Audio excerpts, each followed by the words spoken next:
এদিকে আবারও শেখ হাসিনার কল রেকর্ড ফাঁস। তবে এবার তিনি নিজের মুখেই বলেছেন যুক্তরাষ্ট্র থেকে তার ক্ষমতা ফিরিয়ে না দিলেও বিশ্বের 24টি দেশ থেকে তার ক্ষমতা ফিরিয়ে দিয়েছে। পাশাপাশি ডোনাল্ড ট্রাম্পের সাথে মোদির বৈঠকে আবারও খুলতে চলেছে আওয়ামী লীগের কপাল। কারো আমি ক্ষমতা পাবোই এবং আমি আমার জায়গা আমি ফিরে পাবো এবং তার সব যা যা করে রেখেছে তার পারিবারিক থেকে ভারত ঠিক করে নিয়েছে বাংলাদেশের ব্যাপারে যা করার নিজের মতো করে করবে। শেখ হাসিনার সঙ্গে বসে প্রায় 46 জন অসাধু আওয়ামী লীগ নেতাকে দল থেকে বহিষ্কারের একটা তালিকা করে ফেলেছে।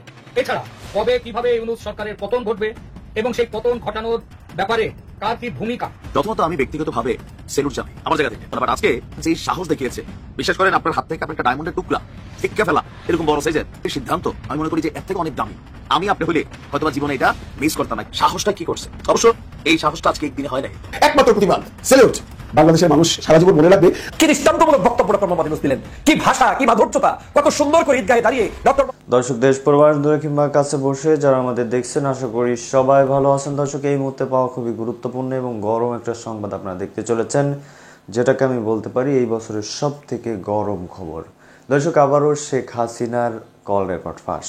তবে ফাঁস হয়েছে ঈদের দিন রাত্রে।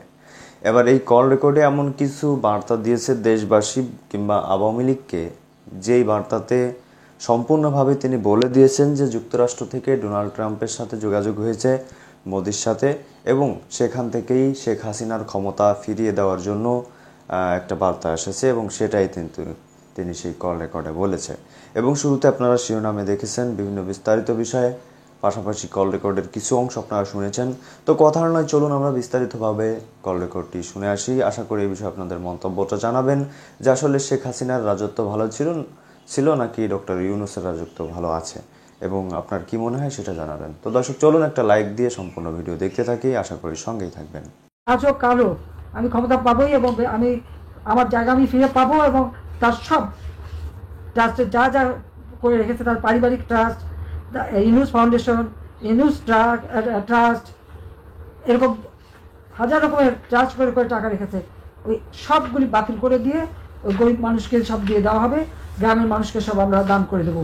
এটাই হচ্ছে মানে আমার প্রতিজ্ঞা। আর আমি যেটা বলি আমি সেটা আল্লাহ রাব্বুল আলামিন আমাকে সাহায্য করেন এবং সেটা আমি করতে পারি, এটা আমার নিজের সেই আত্মবিশ্বাস আছে এবং সেটা আমরা করবো ইনশাল্লাহ। এটা বেঁচে যখন আছি তখন আমি করবোই।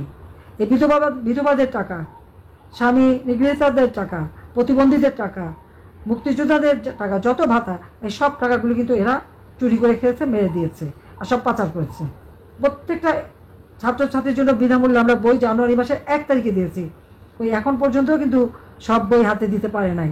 অথচ আমরা বই ছাপানোর জন্য বাজেট টাকা দিয়েছি, সেখানে আরও অতিরিক্ত 700 কোটি টাকা অতিরিক্ত টাকা নিয়েছে বই ছাপাতে, কিন্তু বইয়ের দেখা নাই। টাকাগুলি গেল কোথায়, কার পকেটে গেল? তার বিরুদ্ধে দুর্নীতি দমন কমিশনের মামলা ছিল, সেই মামলা সে কন্টেস্ট করলো না কেন? সে যদি এতই সৎ থাকবে তত কন্টেস্ট করা উচিত ছিল। আর এখন তার সাথে তাদের যে সমন্বয়ক কয়টা আছে, তারা কত টাকার মালিক, এর পাই হিসাব আমরা নেব। আর আল্লাহ যখন বাঁচিয়ে রেখেছে, আমি এটা বিশ্বাস করি যে যারা আমাদের জাতির শত্রু, গণশত্রু, জনগণের শত্রু, যারা এই দেশটাকে ধ্বংস করতে চায়, তাদের চেহারাটা আজকে সকলের কাছে একেবারে স্পষ্ট হয়ে গেছে, তাদের চেহারাটা উন্মুক্ত হয়ে গেছে। আল্লাহ বোধহয় এটাই চাচ্ছিলেন যে এরা ভিতরে ঘাপটি মেরে খালি তোমাদের ক্ষতি করতো, আজকে এদেরকে চিনে রাখো। কাজে আল্লাহ সেটা চিনিয়ে দিলেন। গরিবরে খাবার দেবে না, মানুষকে ভাতে মারবে, কৃষককে মারবে, শ্রমিকরে কাজ কেড়ে নেবে, শ্রমিকরে মারবে, আর এদিকে নিজেরা মোটা টাকা বানিয়ে বসে আছে। কেউ 100 কোটি টাকা নিজে চিন্তাই করতে পারে না। ওই যে ক্ষুদ্র সমন্বয়ক বানিয়েছে যারা, তারা প্রতিটা আমরা হিসাব রাখছি, হিসাব নেব, কড়াই গন্ডায় হিসাব নেব, এবং সেদিন বেশি দূরে না, খুব কাছেই সেদিন। আর এমনি তো সমন্বয়করা যেখানে যাচ্ছে সেখানে তো ধাওয়া খাচ্ছে সকলের সাথে চিটিং করার জন্য। কাজে এখন তো ওইভাবে তৈরি হতে হবে। যারা আমাদের নেতা কর্মীকে হাত দিয়েছে, একটা করে ছাড়বো না। আর মামলাটা কোনো সীমা পরিসীমা নাই। প্রথমে দিল খুনের মামলা, এখন হচ্ছে দুর্নীতির মামলা। ঠিক আছে, আগে দুর্নীতি প্রমাণ করুন এবং টাকার হিসাব পাই করে আমি নেব। কয়দিন আর ক্ষমতা থাকবে? আজকে এদের বিরুদ্ধে সবাইকে মিলে প্রতিরোধ গড়ে তুলতে হবে এবং যারা এদের সাথে আছে এখনও, এবং যারা ঘর বাড়ি দোকানপাট ব্যবসা বাণিজ্য পুড়িয়েছে, যারা মানুষকে হত্যা করেছে, আমার নেতাকর্মী হত্যা করেছে এবং কৃষকের শ্রমিকের ক্ষতি করেছে, সাধারণ খেটে খাওয়া মানুষের ক্ষতি করেছে, এদের বিরুদ্ধে সবাই এখন থেকেই প্রতিরোধ গড়ে তুলতে হবে। এখনই সময়, কোনো কেউ কারো হুকুমের অপেক্ষা রাখবে না। যে যেখানে আছে সে যারা কাজ করছে সে সেখানেই নেতা। কোন নেতা কি বলবে না বলে ওটা আশা থাকলে হবে না। যে যেখানে আছো সে সেখানেই নেতা, কাজে তার দায়িত্ব নিজে পালন করবে। মানুষকে জনগণকে সাথে নিয়ে, আমাদের আর কেউ নাই, আমাদের আছে জনগণ। এই জনগণকে সাথে নিয়েই প্রতিটি জায়গায় ইচ্ছা মতো এদের শিক্ষা দিতে হবে। কাজে এটাই আমার নির্দেশ। হ্যাঁ, এখন আবার দল ভাঙারও চেষ্টা করছে। বা আওয়ামী লীগ ওরকম ভাঙলে কিছু হয় না, আওয়ামী লীগ হচ্ছে হীরার টুকরা, যত কাটে তত জলে। আমি তো ছোটবেলা থেকে দেখলাম কতবারই তো ভাঙলো কাটলো, কি হলো। এমনকি প্রতিষ্ঠাতা সভাপতি মৌলানা ভাসানীও তো দল ভেঙে চলে গিয়েছিল, কিছু করতে পারেনি। আর এরপর তো দফায় দফায়, তো ওতে আমাদের কিছু আশা পেয়ে যাবে না। আওয়ামী লীগই তার নীতি আদর্শ নিয়ে থাকবে এবং আওয়ামী লীগ ছাড়া বাংলাদেশের মানুষের ভাগ্য কেউ পরিবর্তন করবে না। আওয়ামী লীগ ছাড়া মানুষের সাথে কেউ থাকে না, এটা হলো বাস্তবতা। আজকে নিশ্চয়ই বাংলাদেশের মানুষ সেটা হারে হারে টের পাচ্ছে। আজকে সমস্ত আওয়ামী লীগের নেতাকর্মী, মুক্তিযুদ্ধের সপক্ষ শক্তি, 14 দলের নেতাকর্মী যে যেখানে আছে সবাইকে নিয়ে এক হয়ে এখন থেকে জনমত সৃষ্টি করা, মানুষের পাশে দাঁড়ানো এবং এগিয়ে যাওয়া। ইনশাআল্লাহ জনতার জয় হবে হবে। আর আমি আমি যেখানেই যাই আমার মনটা তো বাংলাদেশে পড়ে আছে।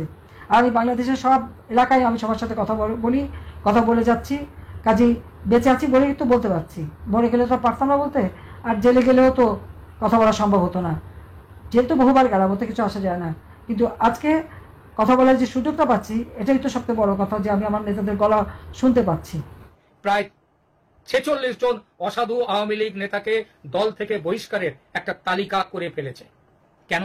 তার কারণ বাংলাদেশের মানুষের কাছে যেসব নেতার ছবি ভালো নয়, যাদের পরিচিতি অসৎ হিসেবে, তাদেরকে দল থেকে বাদ দিয়ে একটা ওই যে রিফাইন্ড আওয়ামী লীগের কথা হচ্ছে, সেই রিফাইন্ড আওয়ামী লীগ করার ব্যাপারে ভারত পরিষ্কার শেখ হাসিনাকে বলে দিয়েছে, মানুষের সমর্থন পেতে গেলে এইসব কাজগুলো করতে হবে, দলের ছবি পুনরুদ্ধার করতে হবে। পুরো কাজটা এখন শেখ হাসিনা শুরু করে দিয়েছেন। ওই যে বলেছি না, 46 জনের একটা লিস্ট তৈরি হয়ে গেছে, সেই লিস্টের কপিও আমার কাছে আছে। আমি এক দিনের মধ্যেই আমি সেই কপির নামগুলো ধরে ধরে আপনাদেরকে বলে দেব। এই যে ব্যাপারটা, পুরো কাজটা শেখ হাসিনা এই যে করছেন, এতে তার সঙ্গে কারা আছে?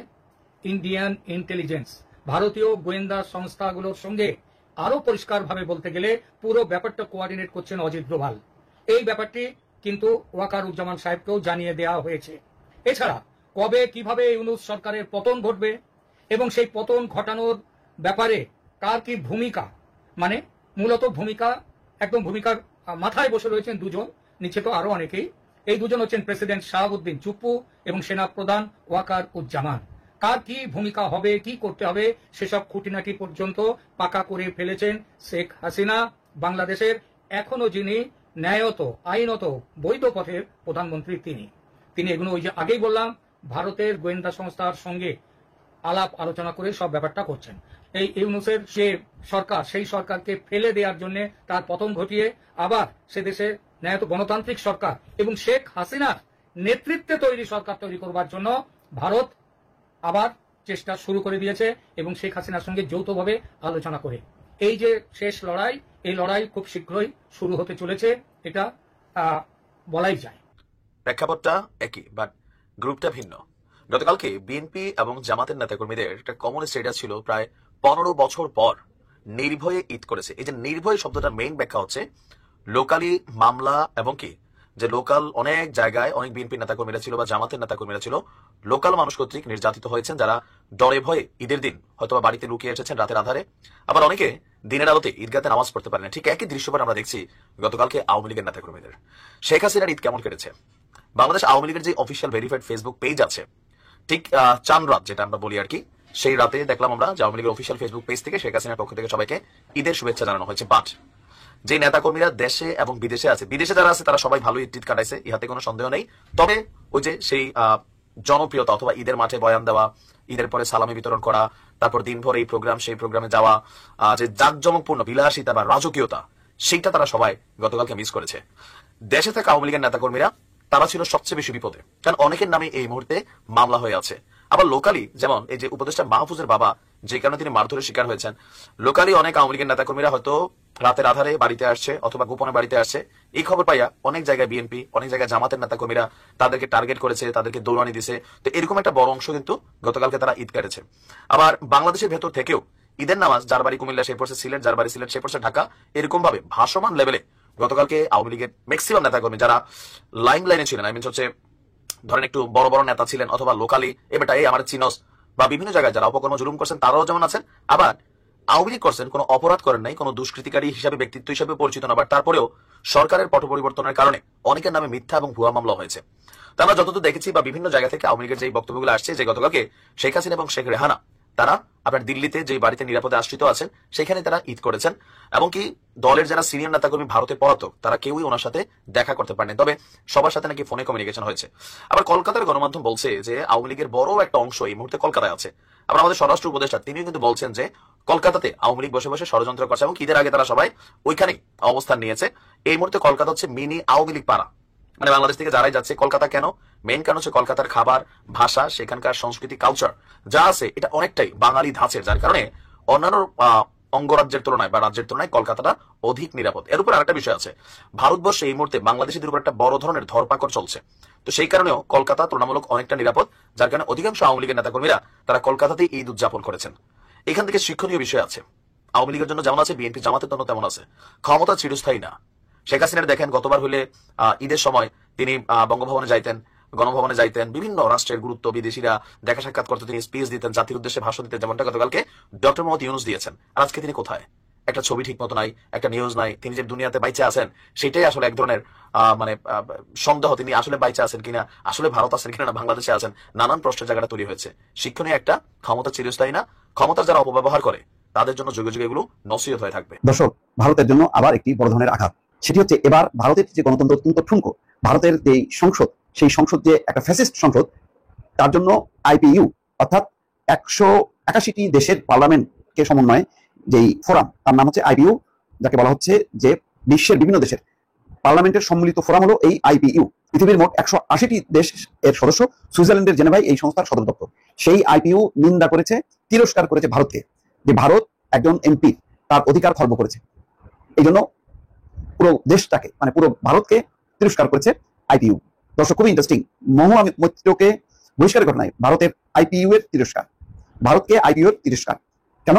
মহুয়া মৈত্র সে হচ্ছে তৃণমূল কংগ্রেসের একজন এমপি ছিলেন, তাকে বহিষ্কার করেছে। কেন? আদানির সঙ্গে নরেন্দ্র মোদীর একটি আর্থিক সংযোগ আছে, যেটা নিয়ম মাফিক না, যার মধ্যে দুর্নীতি আছে, সেই বিষয়টি তিনি উত্থাপন করেছিলেন। সেই কারণে একেবারে তাকে পার্লামেন্ট থেকে বহিষ্কার করে তৎকালীন বিজেপি সরকার। দেখেন, খবরটা হলো এরকম, ভারতের বিরোধী দলীয় সুপরিচিত এমপি মহুয়া মৈত্রকে যেভাবে সে দেশের পার্লামেন্ট 2023 সালে বহিষ্কার করেছিল, তার কড়া সমালোচনা করেছে ইন্টার পার্লামেন্টারি ইউনিয়ন বা আইপিইউ। সংস্থাটি তাদের রিপোর্টে সোজাসুজি বলেছে এই বহিষ্কারের কোনো আইনি ভিত্তি ছিল না। বিশ্বের বিভিন্ন দেশের পার্লামেন্টের সম্মিলিত ফোরাম হলো এই আইপিইউ। পৃথিবীর মোট 181টি দেশ এর সদস্য, সুইজারল্যান্ডের জেনেভায় এর সদর দপ্তর, আগেই বলেছি।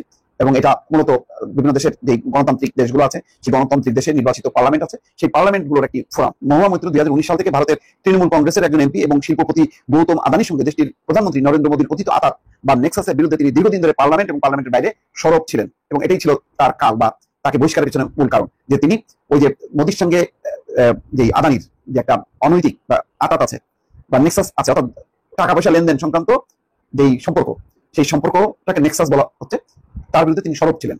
এমপি হিসেবে তার প্রথম টার্ম শেষ হওয়ার মাত্র কয়েক মাস বাকি, তখন টাকার বিনিময়ে সংসদে প্রশ্ন তোলার একটি অভিযোগে পার্লামেন্টারি এথিক্স কমিটির সুপারিশের ভিত্তিতে মহুয়া মৈত্রকে বহিষ্কার করা হয়েছিল।